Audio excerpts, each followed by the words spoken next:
Hello students, good morning to all. Warm welcome to your Kalyan Institute. I'm C. Neha Senior. So today we are going to start the CA Inter Taxation, जो कि आपका paper number 4 है. हम आपके paper number 4 के बारे में discuss करेंगे, जो कि आपका टैक्सेशन का पेपर है. आपके ग्रुप नंबर 1 है. हम डिस्कस करेंगे कि आपके पेपर नंबर 4 में आपका कौन कौन सा सिलेबस कवर अप होगा, आपका पेपर का पैटर्न क्या रहेगा, कितने मार्क्स की कवरेज होगी. We are going to discuss about that. तो टोटल में हमारा जो पेपर है टैक्सेशन का वो 100 मार्क्स का रहेगा. उसमें से आपका 60 मार्क्स का पेपर जो है वो आपका आएगा डायरेक्ट टैक्स. हमारे पास दो टाइप है. One is the direct tax, another one is the indirect tax. तो पहले हम दोनों में डिफरेंस समझते हैं कि डायरेक्ट टैक्स में और इनडायरेक्ट टैक्स में क्या फर्क होता है. जैसे इनडायरेक्ट टैक्स में हम बात करते हैं जीएसटी की, जो सबको भरना ही होता है. अल्टीमेटली वो हम खुद नहीं भरते ना. डायरेक्ट टैक्स मीन्स जो हम अपनी इनकम टैक्स की रिटर्न खुद भरते हैं, अपनी सैलरी पे, अपनी बिजनेस की इनकम पे, या जो भी हमारी इनकम आ रही है उस पर हम अपनी रिटर्न खुद फाइल करते हैं. तो वो आपका डायरेक्ट टैक्स में आ जाता है. बट जो हम खुद फाइल नहीं करते, हम किसी और के थ्रू पेमेंट करते हैं, दैट इज इनडायरेक्ट टैक्स. अब जीएसटी तो चीजों पे लगता है. मान लो आप कोई मोबाइल फोन खरीद रहे हो, तो फेस करने के लिए आपको जीएसटी तो भरना पड़ेगा ना. लेट सपोज आपने 20,000 का मोबाइल फोन लिया. अब आपने 20,000 का मोबाइल फोन लिया है, तो इस पे आपको जीएसटी एलिमेंट भी लगेगा. मान लो 12% के रेट से है, तो आपको इतना जीएसटी भरना पड़ेगा. तो टोटल में आपको पेमेंट 22,400 करनी पड़ेगी ना. तो ये सब क्या है, आपका जीएसटी, जो कि आपको डायरेक्टली पे नहीं करना होता, आपको सेलर को भरना होता है. सेलर क्या करता है, आगे गवर्नमेंट को पे कर देता है. This is called the indirect tax. इनका जो टैक्सेशन है दो पार्ट्स में डिवाइड रहेगा. 60 मार्क्स का हमें डायरेक्ट टैक्स का पोर्शन पढ़ना है और 40 मार्क्स का हमें जीएसटी का पोर्शन पढ़ना है. और अब इसकी जो बाइफिकेशन है, पेपर का स्टाइल क्या रहेगा. तो टोटल 100 मार्क्स में से अभी 30 मार्क्स का पेपर जो है वो एमसीक्यू बेस्ड है. तो ये तो आपको रिलीफ है ना कि आपको 30 मार्क्स की तो एमसीक्यू सॉल्व करना है. ओनली एंड ओनली 70 मार्क्स के लिए आपको डिस्क्रिप्टिव पेपर सॉल्व करना है. And you have total 3 hours. 3 hours plus 10 minute आपको एक्स्ट्रा पढ़ने के लिए दिए जाते हैं, पेपर को रीड करने के लिए. तो टोटल 3 आवर्स 10 मिनट्स की आपके पास ड्यूरेशन रहती है इस पेपर को सॉल्व. तो अब 70 मार्क्स का है. 70 मार्क्स में हमारे दो पार्ट रहते हैं, part number A and part number B. तो जो पार्ट नंबर ए है उसमें हमारे टोटल में 4 क्वेश्चन आते हैं. क्वेश्चन नंबर 1 आपका कंपल्सरी क्वेश्चन रहता है. ये जो 4 क्वेश्चन है ईच कैरी 14 मार्क्स. तो ये हमारा कंपल्सरी क्वेश्चन रहती है कि आप इन तीनों में से कोई भी दो अटेम्प्ट कर सकते हो. दैट मीन्स कि इनमें से आपने कोई दो अटेम्प्ट कर लेनी है, तो आप इनमें से कोई दो अटेम्प्ट कर दोगे तो टोटल 28 मार्क्स 6 के हो गए. तो 42 मार्क्स का तो आपका पार्ट ए में कवर हो जाएगा. और पार्ट बी में आपके पास टोटल में 5 से लेकर 8 तक 4 क्वेश्चंस रहते हैं. फिफ्थ क्वेश्चन आपका कंपल्सरी रहता है.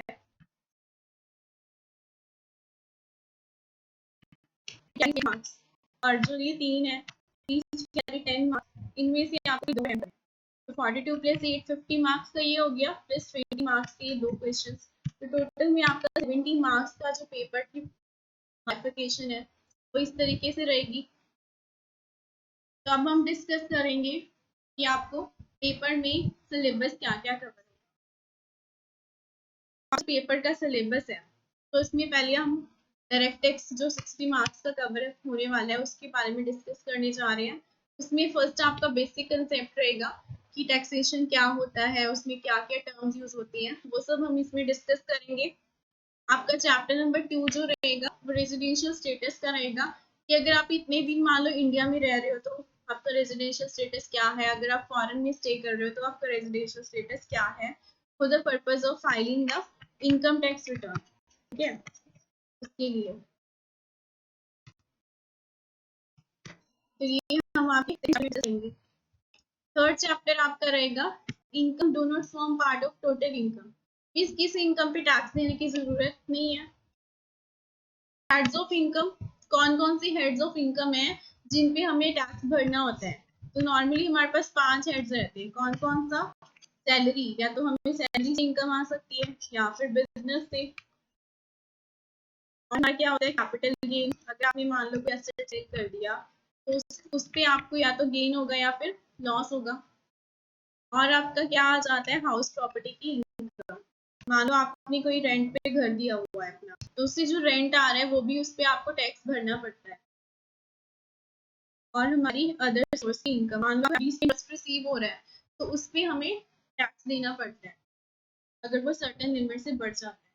या फिर आपको डिविडेंड रिसीव हो रहा है कंपनी के पास, आपने शेयर्स खरीद रखे हैं, तो ये सब हम इसमें डिस्कस करेंगे आपके हेड्स ऑफ इनकम में। इनकम ऑफ अदर पर्सन, जैसे माइनर के केस में, अब माइनर की मान लो कोई इनकम आ रही है, माइनर को तो रिटर्न भरने की जरूरत नहीं है, वो तो अदरवाइज भी रिटर्न भर नहीं सकता। माइनर का मतलब है 18 साल से कम का बंदा, तो अब उसके पेरेंट्स या फिर उसके गार्डियन को तो रिटर्न भरनी पड़ेगी अगर उसकी इनकम है तो उसकी तरीके की अदर पर्सन, यानी कि जैसे माइनर की इनकम उसके पेरेंट की इनकम में ऐड हो जाएगी टैक्सेशन के लिए।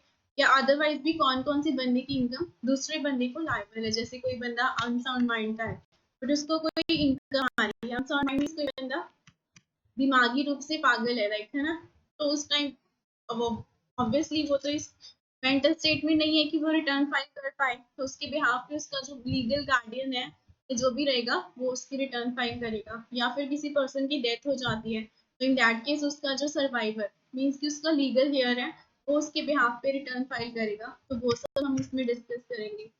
चैप्टर नंबर 6 आपका रहेगा aggregation of income set of.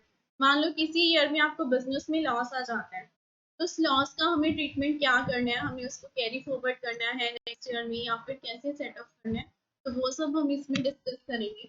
Chapter number 7 रहेगा deduction from gross total income. कहने का मतलब है जैसे हम कहते हैं ना कि अगर आप LIC का प्रीमियम भर रहे हो तो उसके लिए आपको इनकम टैक्स से छूट मिलती है, तो वो हमारा डिडक्शन का चैप्टर है, वो सब इसमें डिस्कस करेंगे। या तो आप कहीं डोनेशन दे रहे हो वो आपको 80G में एलिजिबल है, एज अ इनकम टैक्स से आपको डिडक्शन मिलती है। तो वो सब चीजें हम यहाँ पे डिस्कस करेंगे विद सेक्शन 80C से लेकर 80U तक। ठीक है, और नेक्स्ट रहेगा computation of total income in tax liability of individual, कि हमें टोटल इनकम टैक्सेबिलिटी के लिए कैसे निकालनी है, हमें अपनी रिटर्न कैसे फाइल करनी है, उसमें हमें कैसे कैलकुलेशंस करनी होती है। अब रिटर्न में टैक्स भी तो भरना होता है ना समटाइम, तो टैक्स कैसे एडवांस टैक्स हो सकता है या तो फिर TDS की फॉर्म में हो सकता है या फिर अदरवाइज, तो वो सब हम इसमें चैप्टर नंबर 9 में डिस्कस करेंगे।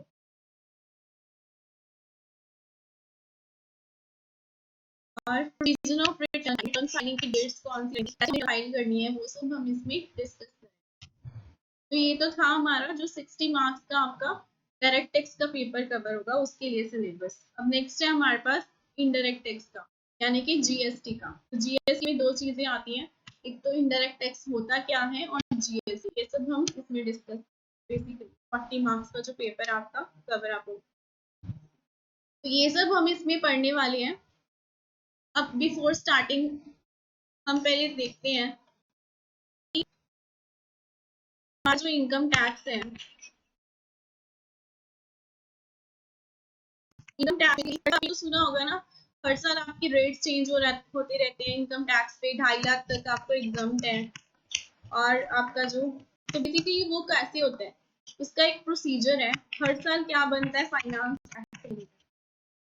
फाइनेंस एक्ट बनता है। वो कैसे बनता है, हमारा फाइनेंस मिनिस्टर है प्रेजेंटली निर्मला सीतारमन जी, वो क्या करते हैं, फाइनेंस मिनिस्टर क्या करते हैं, 28 फेब या फिर अगर लीप ईयर में 29 फेब को बजट है, तो वो बजट जो है, वो बजट की स्पीच आती है, वो आप लोगों ने शायद सुनी होगी।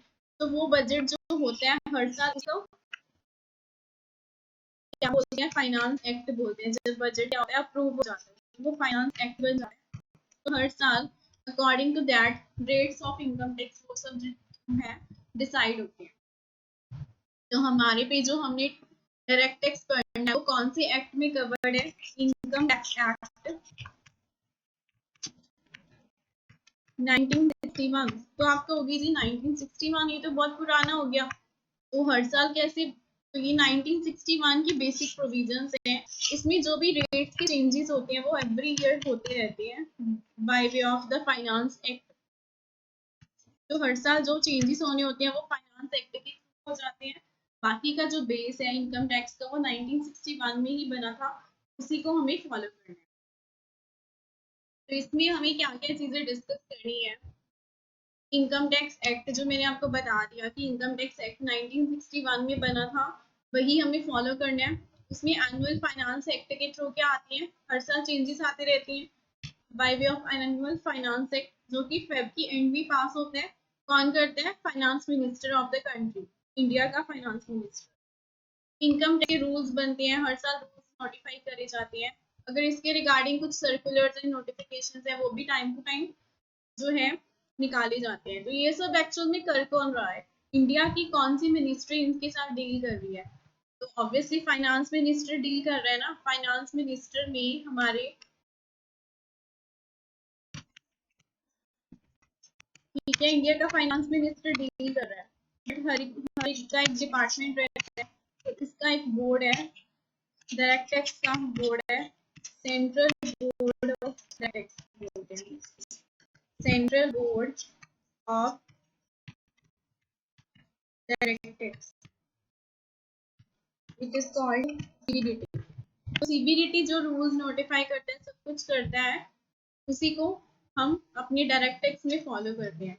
और अगर हम जीएसटी की बात करते हैं, इनडायरेक्ट टैक्स की बात करते हैं, तो उसका बोर्ड है CBIC, central board of indirect taxes and custom. इसकी फुल फॉर्म है central board of indirect taxes and custom.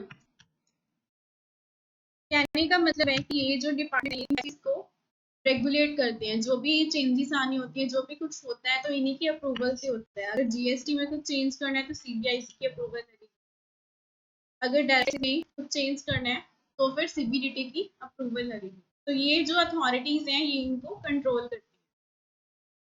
तो हम देख रहे थे कि कौन कौन सी चीजें हमें इसमें पढ़नी है। तो इनकम टैक्स एक्ट आपको पता चल गया 1961, हम इसमें पढ़ेंगे। इसमें एनुअल फाइनेंस एक्ट आता है by way of budget. Tax के रूल्स बनते हैं, हर साल सर्कुलर नोटिफिकेशंस इशू की जाती हैं। और लीगल डिसीजन मींस मान लो किसी का कोर्ट में केस चल रहा है इनकम टैक्स, जो भी केस है उसकी जो जजमेंट है वो कोर्ट देगा। कोर्ट कैसे, हाई कोर्ट और सुप्रीम कोर्ट की जो भी जजमेंट रहेगी, तो अगर उसी सिमिलर बेसिस पे किसी और बंदे का केस आ जाता है तो उस पर ऑटोमेटिकली वही वाली judgement applicable, unless and until कि उसका केस जो है वो कोर्ट में नहीं है, तो उसको बोलते हैं legal decision. Am I clear. तो टैक्स की वो कैसे हमें कंप्यूट करना है, आज तो हम जस्ट बेसिकली डिस्कस कर रहे हैं कि कैसे हमने क्या करना है। अभी हमने करना स्टार्ट नहीं करा, ये करेंगे तो डिटेल में सब, अपनी डिटेल क्लास में जब हमारा स्टार्ट हो जाएगा वहां से हम वन बाय वन अच्छे से डिटेल में डिस्कस करेंगे। आज तो सिर्फ आपको ब्रीफ इंट्रोडक्शन दी जा रही है। यहाँ पर क्या रहेगा, डिटर्मिनेशन ऑफ रेजिडेंशियल स्टेटस, जो आपका चैप्टर नंबर 2 में हम कवर करेंगे कि आप मान लो इंडिया में 10 दिन के लिए रहते हो और फॉरेन में आप 15 दिन के लिए स्टे करते हो, या फिर मान लो 3-4 कंट्रीज में आपका है कि आप ऐसे डेली बेसिस पे या फिर डेली तो नहीं, सिर्फ मंथली बेसिस पे आप विजिट करते रहते हो, तो फिर इनकम टैक्स के लिए आपका रेजिडेंशियल स्टेटस क्या है, तो वो हम डिटरमाइन करना सीखेंगे बेस्ड अपॉन कि आप इंडिया में कितने दिन थे, आप कौन सी कंट्री में कितने दिन थे, अकॉर्डिंगली हम वहां से आपका रेजिडेंशियल स्टेटस डिटरमाइन करेंगे कि आपकी इनकम को इंडिया में टैक्सेबल करना चाहिए या नहीं, उस पर्पज के लिए। नेक्स्ट रहेगा classification under the different heads, जो मैंने ऑलरेडी बता दिया। हमारी जो इनकम है वो 4-5 हेड्स में डिवाइडेड है। सैलरी इनकम, बिजनेस की इनकम, कैपिटल गेन से, हाउस प्रॉपर्टी से और अदर सोर्स से। ठीक है, कंप्यूटेशन ऑफ ईच हेड हमें ये डिटेल में सीखेंगे। Clubbing of income, clubbing means कि जैसे मैंने बताया कि माइनर के केस में उसकी पेरेंट्स को जो है रिटर्न भरनी पड़ती है, या फिर कोई मेंटली इनकैपेसिटेड पर्सन है, या फिर समटाइम्स स्पाउस के केस में मान लो किसी की वाइफ की इनकम बहुत कम है तो उसके हस्बैंड को रिटर्न भरनी पड़ सकती है। ठीक है, या फिर उसने किसी को कोई प्रॉपर्टी ट्रांसफर करी है उसके, तो वो सब उसमें डिस्कस करेंगे। सेट ऑफ कैरी फॉरवर्ड, मान लो आपको किसी ईयर में लॉस आ रहा है, तो लॉस को हमें कैसे सेट ऑफ करना है, कैसे हमें उसका ट्रीटमेंट करना है, वो हम इसमें सीखेंगे। ग्रॉस टोटल इनकम निकालनी है, डिडक्शंस जैसे मैंने कहा कि प्रीमियम पेड की, डोनेशन की, वो सब हम इसमें कवर अप करेंगे। कंप्यूटेशन ऑफ टोटल इनकम कैसे निकालनी है, जिसपे हमें टैक्स लगाना है, और टैक्स लायबिलिटी, हमें टैक्स कैसे निकालना है, टैक्स के रेट क्या रहेंगे, क्या हमें कौन सा रेट किस पे अप्लाई करना है, तो वो सब हम डिटेल में सीखेंगे। के बारे में पता चाहिए, मतलब जिस बंदे की इनकम पे हमें टैक्स भरना है, that will called the assessee. Next है हमारे पास असेसमेंट। असेसी बेसिकली मान लो आपने अपनी इनकम टैक्स की रिटर्न फाइल करनी है, तो उस पर्पज के लिए आप क्या हुए, असेसी हुए। असेसमेंट मतलब जिस बंदे की टैक्स की रिटर्न फाइल करी जा रही है उसको असेसमेंट बोलते हैं। यहाँ पर पर्सन, पर्सन में क्या क्या कवर अप होता है। पर्सन जनरली हम क्या लेते हैं, मतलब individual person, but income tax में पर्सन की डेफिनेशन बहुत ही वाइड है। तो इनकम टैक्स के लिए पर्सन का मतलब क्या है, मतलब किस किस को हम पर्सन करते हैं। ये तो इंडिविजुअल हो गया, इंडिविजुअल तो अपनी रिटर्न फाइल कर ही सकते हैं ना, या फिर हिंदू अनडिवाइडेड फैमिली, वो भी पर्सन की डेफिनेशन में आता है। इनकम टैक्स पर्पस के लिए AOP BOI, that is association of person or body of individual, so it is also treated as the person, या फिर आपकी पार्टनरशिप फर्म है तो वो भी हमारे लिए क्या है, पर्सन की डेफिनेशन में आ जाएगी। या फिर क्या है, आर्टिफिशियल जुरिडिकल पर्सन, जैसे हम कहते हैं ना आरबीआई, तो जो आरबीआई है वो सारे बैंक्स को कंट्रोल है। RBI is basically artificial juridical person जो बाकी के बैंक्स को कंट्रोल कर रहा है। जैसे यूनिवर्सिटी है, यूनिवर्सिटी सारे के सारे कॉलेजेस को कंट्रोल करती है, तो that is also the artificial juridical person. तो इन सबको हम भी इनकम टैक्स में पर्सन की डेफिनेशन में कवर अप होते हैं। तो these all are covered under the person की डेफिनेशन। ये हम डिटेल में जब आपको करेंगे तो दोबारा से एक बार अच्छे से पढ़ेंगे कि पर्सन की डेफिनेशन में क्या क्या कवर अप होता है।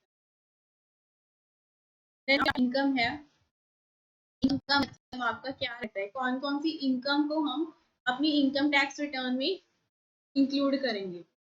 इंडिया, इंडिया का मतलब क्या है, मतलब इंडिया का मतलब क्या, इंडिया का लैंड है या फिर इससे अराउंड जो वाटर बॉडीज हैं, ऑल द एरिया, कितने एरिया को हम इंडिया कंसीडर करते हैं इनकम टैक्स पर्पस के लिए, कि टैक्सेबिलिटी के लिए कितने एरिया, इंडिया का कितना एरिया हम इंडिया में कंसीडर करते हैं, वेदर वाटर बॉडीज और जस्ट लैंड ओनली, तो वो सब हम इसमें देखेंगे। नेक्स्ट हमारा असेसमेंट ईयर और हमारा प्रीवियस ईयर। तो अब तक हमने अकाउंट्स में पढ़ा था कि हमारा जो फाइनेंशियल ईयर रहता है, हमारा जो फाइनेंशियल ईयर रहता है वो 1 अप्रैल से 31 मार्च तक होता है। बट इनकम टैक्स में दो चीजें यूज होती है, assessment year and previous year. तो असेसमेंट ईयर मतलब और प्रीवियस ईयर का मतलब, अब हम 1/4/20 से लेकर 31 मार्च 2021 की बात करते हैं। अब इसकी रिटर्न तो ऑब्वियसली हम नेक्स्ट ईयर में भरेंगे ना, नेक्स्ट ईयर मतलब भरेंगे जाके 1/4/21 से जो 31/3/22 का पीरियड है इसमें ही फाइल करेंगे ना। तो this is the assessment year जिसमें आपकी रिटर्न भरी जाएगी। तो प्रीवियस ईयर कौन सा होगा आपके लिए, बेसिक, जिसकी आपको रिटर्न भरनी है, बट कब फाइल करोगे, this is the previous year. इसको आप कब फाइल करोगे, इन द असेसमेंट ईयर 21/22। तो अगर आपसे कोई पूछे कि किस असेसमेंट ईयर की रिटर्न फाइल करनी है तो आप कहोगे 21/22 की, बट का प्रीवियस ईयर कौन सा है 2021। तो अगर आपको इस ईयर की रिटर्न भरनी है तो आप कहोगे इस असेसमेंट ईयर की रिटर्न भरनी है। प्रीवियस ईयर अगर वो है, असेसमेंट ईयर उसके नेक्स्ट वाला, जब हम एक्चुअल में रिटर्न फाइल करते हैं इसको हम बोलते हैं assessment year for the purpose of income tax.